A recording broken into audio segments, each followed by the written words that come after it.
welcome to Student Tutorial. I am Shaista Khan. Please like and subscribe our channel.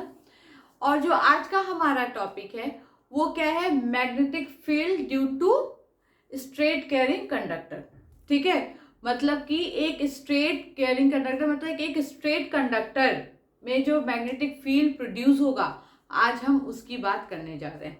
ठीक है, तो क्या है, हम लोग ने जब इंट्रोडक्टरी क्लास हमारी जो इसकी फर्स्ट क्लास थी, हाँ, तो उसमें हम लोग ने डिस्कस किया था कि जो मैग्नेटिक फील्ड जो मैग्नेटिक इफेक्ट है ड्यू टू इलेक्ट्रिक करंट, ये सबसे पहले किसने इसको ऑब्जर्व किया. तो मैंने आपको बताया था ऑर्स्टेड एक तो साइंटिस्ट थे जिन्होंने एक्सीडेंटली ही कुछ चीजें ऑब्जर्व की और उसी से उन्होंने उसमें और आगे जो है एक्सपेरिमेंट्स करके उसके बाद उन्होंने कंक्लूड किया कि इलेक्ट्रिसिटी और मैग्नेटिज्म ये दोनों में एक रिलेशन है. इन दोनों में एक रिलेशन है जिसको उन्होंने एक और फील्ड का नाम दिया जिसको बोला इलेक्ट्रोमैग्नेटिज्म. ठीक है, मैंने आपको अपने जो इस चैप्टर का फर्स्ट लेक्चर था, फर्स्ट क्लास थी, उसमें मैंने आपको एक साइंटिस्ट के बारे में बताया था, ऑर्स्टेड. उन्होंने क्या किया था, वो एक एक्सपेरिमेंट कर रहे थे. उस टाइम पे उन्होंने अपना एक सर्किट तैयार किया था. ठीक, और उसी के आसपास, क्योंकि भाई साइंटिस्ट रहते हैं तो चार चीजें आसपास रहेंगी, उनका दिमाग चलता रहता है. तो उसके आसपास उन्होंने क्या रखा था, एक कंपास रखा था जिसमें लगा था मैग्नेटिक नीडल. ठीक है, और उस टाइम पे क्या हुआ कि उन्होंने अपना जो स्विच था उसको ऑफ रखा था.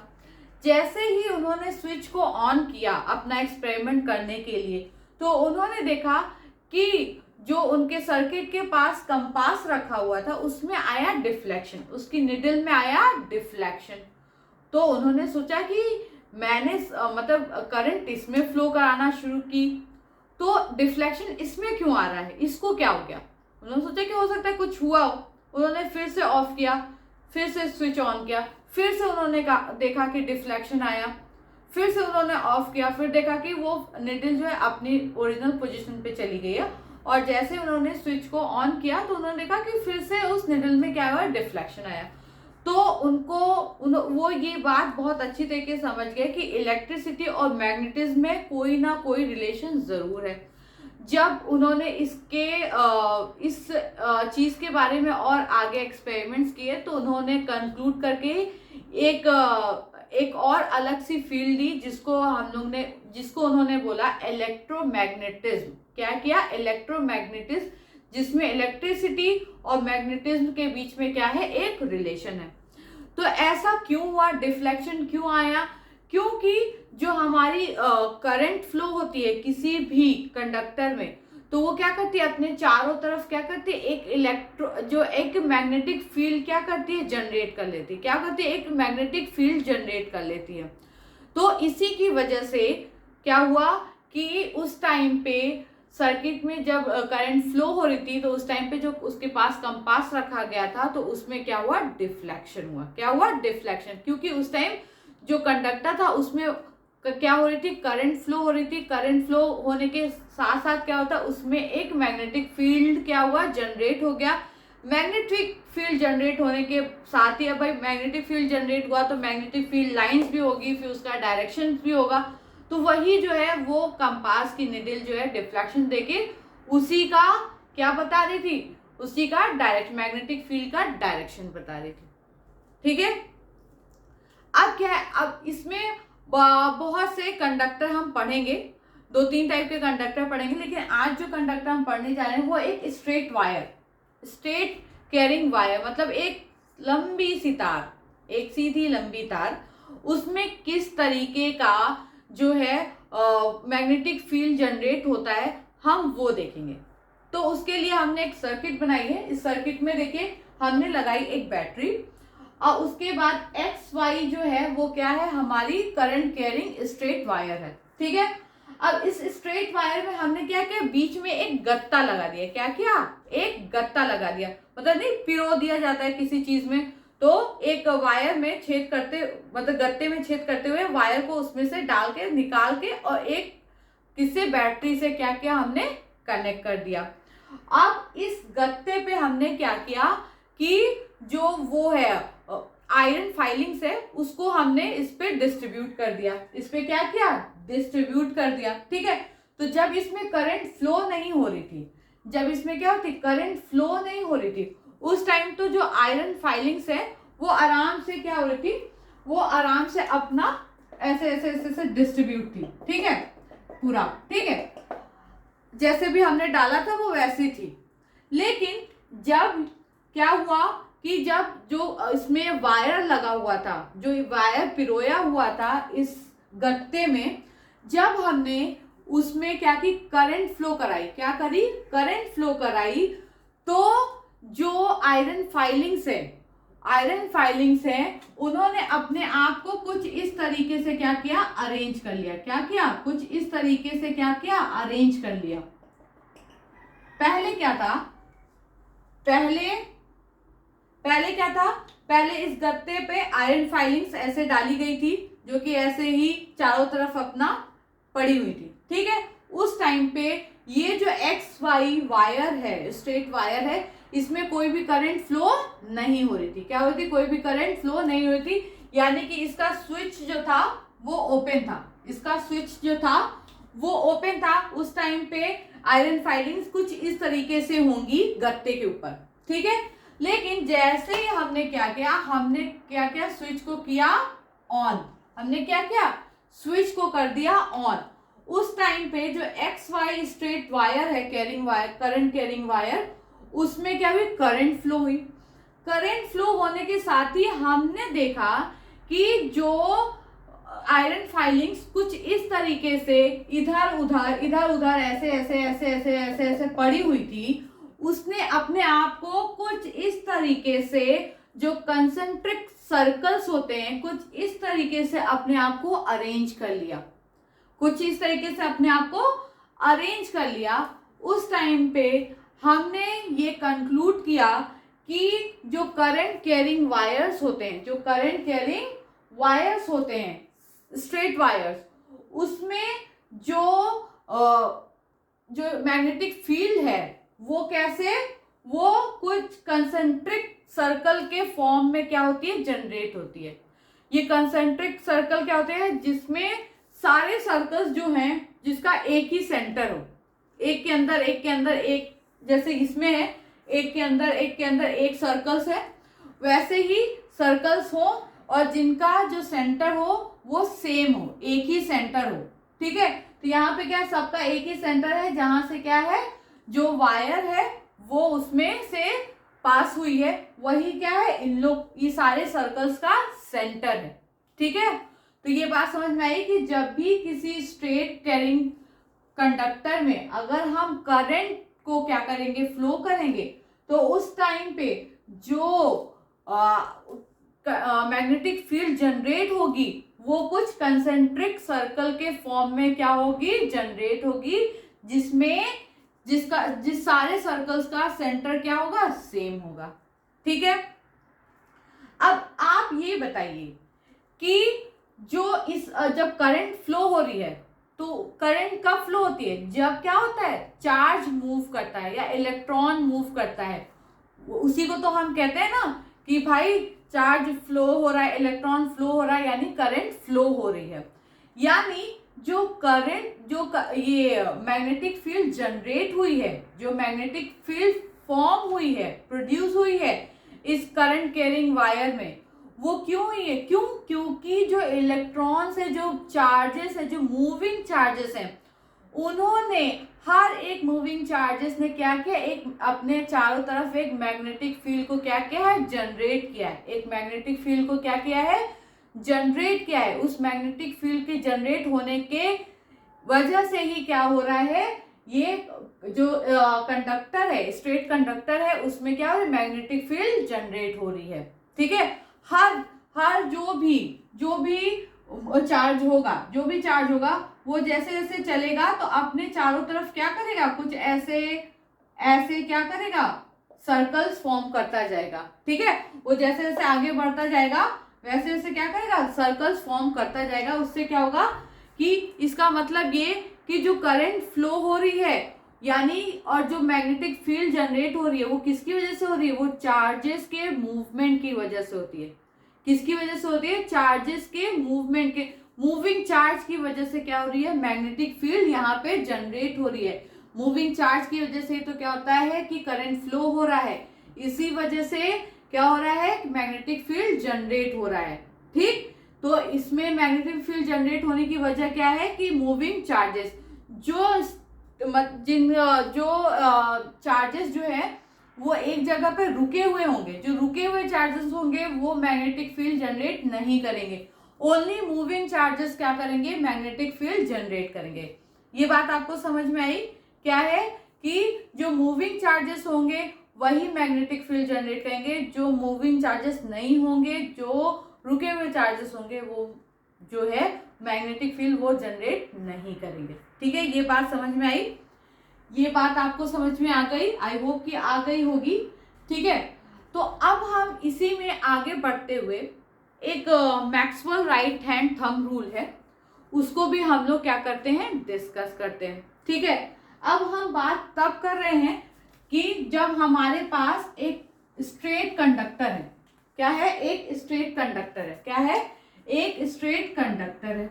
ठीक है, अगर इसमें जो करंट है, अगर हमको ये पता है कि इसमें जो करंट है उसका फ्लो किधर है, अगर हमको ये पता है कि इसमें जो करंट है उसका फ्लो किधर है, तो हम क्या कर सकते हैं, हम इस करंट कैरिंग जो स्ट्रेट वायर है उसके चारों तरफ कैसी मैग्नेटिक फील्ड जनरेट हो रही है, मैग्नेटिक फील्ड लाइंस कैसी फॉर्म हो रही हैं, ये हम पता लगा सकते हैं। मैंने क्या कहा आपको, मैंने कहा कि अगर कोई स्ट्रेट वायर है, ये तो हमने बात कर ली। ठीक है, कि हमारे पास जो वायर होगा straight wire, current conducting wire जो होगा, कैरिंग वायर, तो उसमें जो मैग्नेटिक फील्ड जो प्रोड्यूस होगी वो कैसे होगी, सर्कल के फॉर्म में होगी। कैसे होगी, कंसेंट्रिक सर्कल के फॉर्म में होगी। ठीक है, लेकिन उसका डायरेक्शन क्या होगा ये तो अभी हमने पता ही नहीं लगाया। हमने क्या किया, अभी तो हमने डायरेक्शन की बात तो नहीं की कि मैग्नेटिक फील्ड का डायरेक्शन क्या होगा। अब हम यहाँ पे Maxwell thumb right hand thumb rule से क्या करने वाले हैं, मैग्नेटिक फील्ड का डायरेक्शन पता करने वाले हैं। और डायरेक्शन भी आपको कब पता चलेगा, जब आपको ये पता होना चाहिए कि जो कंडक्टर है, जो स्ट्रेट कंडक्टर है उसमें जो करंट का फ्लो है वो किधर है, नीचे से ऊपर है कि ऊपर से नीचे है, तभी आप क्या है, आप मैग्नेटिक फील्ड का डायरेक्शन आप बता सकते हो। अब ये हुआ मेरा राइट हैंड। ठीक है, मुझे ये पता है कि ये जो वायर है इसमें जो करंट फ्लो हो रही है वो उसका डायरेक्शन क्या है, ऊपर के साइड है। उसका डायरेक्शन क्या है, ऊपर के साइड। तो मैंने क्या किया, अपने हाथ को कुछ इस तरीके से रखा कि जो मेरा थंब है वो क्या बता रहा है, वो बता रहा है करंट का डायरेक्शन। क्या बता रहा है, करंट का डायरेक्शन। ये जो थंब है उसको मैंने इस तरीके से रखा कि वो क्या बता रहा है, करंट का डायरेक्शन। तो ये जो मेरी 4 फिंगर्स हैं, ये जो मेरी 4 फिंगर्स बचे हुए हैं वो क्या बताएंगे, वो मैग्नेटिक फील्ड का डायरेक्शन बताएंगे। वो क्या बताएंगे, मैग्नेटिक फील्ड का डायरेक्शन। ये जो फिंगर्स कर्ल हो रही हैं वो क्या बता रही है, वो मैग्नेटिक फील्ड का डायरेक्शन बताइए। मान लीजिए ये वायर है, ठीक है, इसमें करंट ऊपर फ्लो हो रही है, तो मैंने कहा कि ये है करंट का डायरेक्शन। ठीक है, ये क्या है, करंट का डायरेक्शन। अब ये जो मेरे 4 फिंगर्स हैं वो क्या बताएंगे, वो बताएंगे कि भाई इसमें जो करंट फ्लो, जिसमें जो मैग्नेटिक फील्ड प्रोड्यूस हुई है उसका डायरेक्शन कैसा है, उसका डायरेक्शन कैसा है। ये थंब बता रहा है करंट का डायरेक्शन और ये जो फिंगर्स हैं इसके कर्ल बता रहे हैं कि डायरेक्शन कैसे है। मैं इसको मूव क्यों कर रही हूँ, मैं इसको मूव करके ये बता रही हूँ कि डायरेक्शन इधर जा रहा है। डायरेक्शन किधर है, इधर है।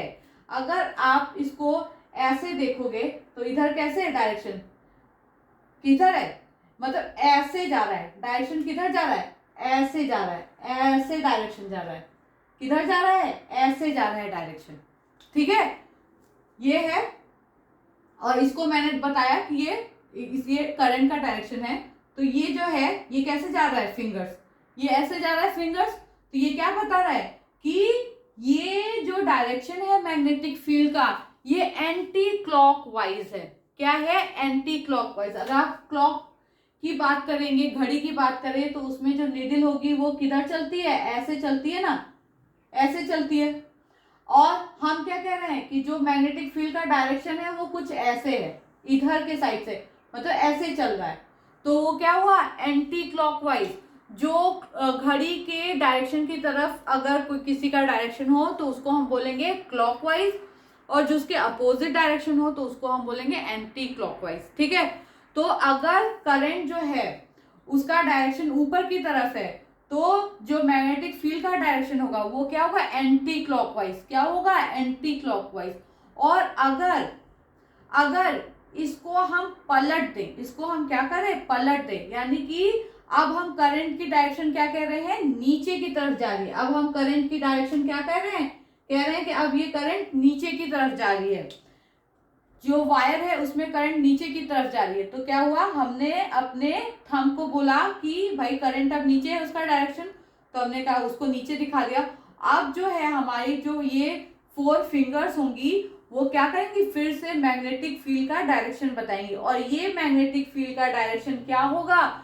ये क्लॉकवाइज डायरेक्शन होगा। ये क्या होगा? ये क्लॉकवाइज डायरेक्शन होगा। क्यों क्लॉकवाइज डायरेक्शन होगा? क्योंकि क्या है, जो मैग्नेटिक फील्ड है उसका डायरेक्शन क्या है? उसका डायरेक्शन है हमारा क्लॉकवाइज। ठीक है, और जब करंट क्या होगी? नीचे से ऊपर फ्लो होगी, उसका डायरेक्शन ऊपर की तरफ होगा, तो उस टाइम पे जो मैग्नेटिक फील्ड का डायरेक्शन होगा वो क्या होगा? Anti clockwise. और अगर करंट जो है नीचे फ्लो हो रही है, ठीक है, उसका डायरेक्शन नीचे है, तो उस टाइम पे जो मैग्नेटिक फील्ड का डायरेक्शन होगा वो क्या होगा? क्लॉकवाइज। ठीक है, ये चीजें समझ में आई। लेकिन मैक्सवेल थंब रूल को मतलब आपको कहीं भी अप्लाई करने के लिए एक चीज बहुत इंपॉर्टेंट है कि आपको हमेशा अपने राइट हैंड को यूज करना है। क्या करना है? आपके अपने राइट हैंड को यूज करना है। राइट हैंड को ही यूज करके आप क्या कर सकते हैं? आप उसका डायरेक्शन पता कर सकते हैं। ऐसा नहीं कि अगर करंट ऊपर जा रही है तो राइट हैंड का यूज कर लिया, अगर करंट नीचे जा रही है तो लेफ्ट हैंड का यूज करिए। नहीं, आपको दोनों सिचुएशन में, चाहे ऊपर हो, नीचे हो, इधर हो, उधर हो, किधर भी हो, स्ट्रेट कंडक्टर होना चाहिए जिसमें करंट फ्लो हो रही हो, और उसमें अगर आपको डायरेक्शन पता है करंट का तो आप जो है अपने फिंगर्स के कर्ल से आप ये पता लगा सकते हैं कि मैग्नेटिक फील्ड का डायरेक्शन क्या होगा।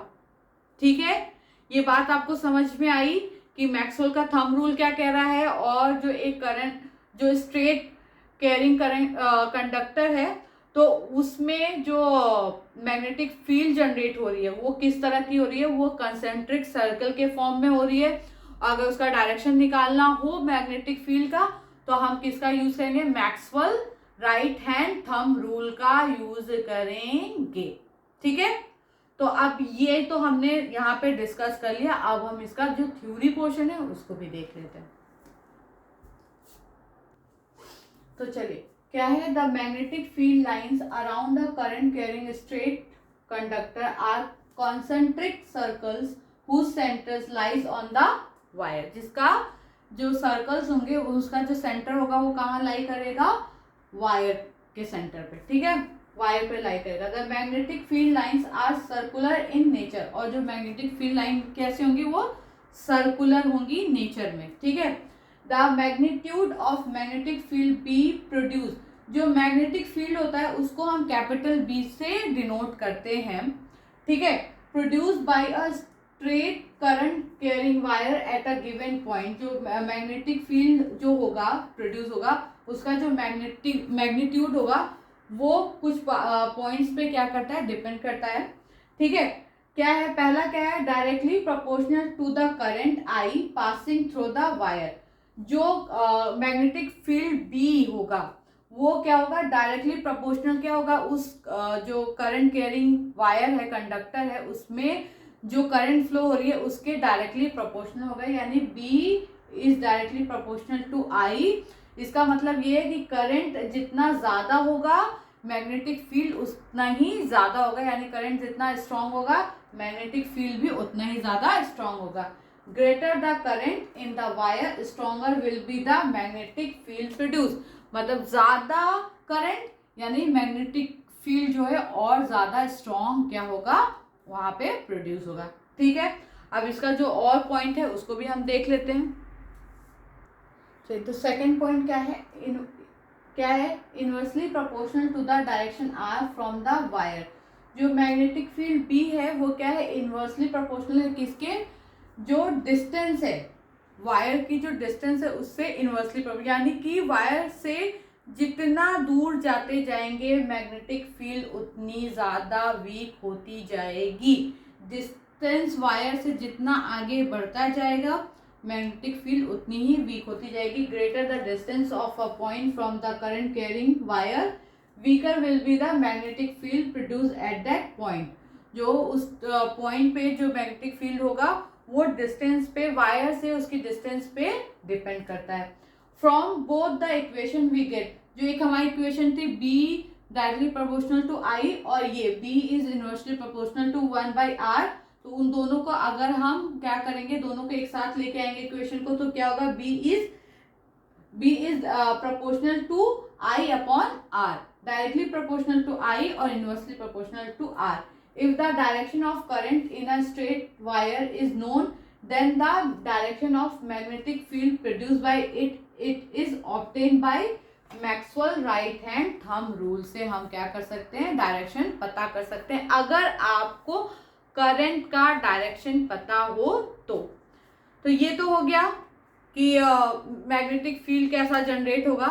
अब हम Maxwell right hand thumb rule जो हमने डिस्कस किया था, अब उसका थ्योरी पोर्शन देख लेते हैं कि वो क्या कहता है।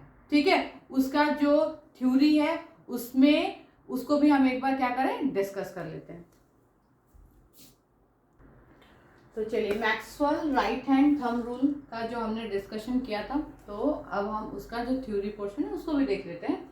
Maxwell right hand thumb rule indicates that direction of magnetic field if the direction of current is known। ठीक है, according to this rule if we grasp the current carrying wire in our right hand so that our thumb points in the direction of current, the direction in which our fingers क्या है our fingers encircle the wire will given the direction of magnetic field lines around the wire। अगर हम अपना जो right hand है उसमें current carrying wire को हम इस तरीके से पकड़ते हैं कि हमारा जो थंब है वो उसके करंट उसमें फ्लो हो रहे करंट के डायरेक्शन को बताएगा, तो जो हमारा फिंगर्स है वो इन सर्किल होके क्या बताएगा उस करंट कैरिंग वायर में जो मैग्नेटिक फील्ड प्रोड्यूस हो रहा है उसके डायरेक्शन को। When thumb points upward, the curled fingers are anti-clockwise, so the direction of magnetic field is anti-clock। When thumb points downwards, the curled fingers are clockwise, so the direction of magnetic field is clockwise। I hope कि ये जो हमारा topic था कि magnetic field due to current carrying straight wire या straight conductor वो आपको समझ में आ गया होगा, और जो इससे रिलेटेड जो Maxwell thumb rule right hand thumb rule था वो भी आपको समझ में आ गया होगा। तो जो अब हम जो हमारी नेक्स्ट क्लास होगी उसमें हम अपने नए टॉपिक को क्या करेंगे उसको डिस्कस करेंगे और उसके बारे में और सारी चीज़ें हम पता करेंगे कि ये आखिर हुआ क्यों। जाहिर सी बात है कि अभी हम स्ट्रेट कंडक्टिंग वायर के बारे में बात करें, आगे हम जो सोलेनॉइड है इस टाइप के कंडक्टर्स के बारे में क्या करेंगे डिस्कस करेंगे। ठीक है, तो थैंक यू फॉर वॉचिंग।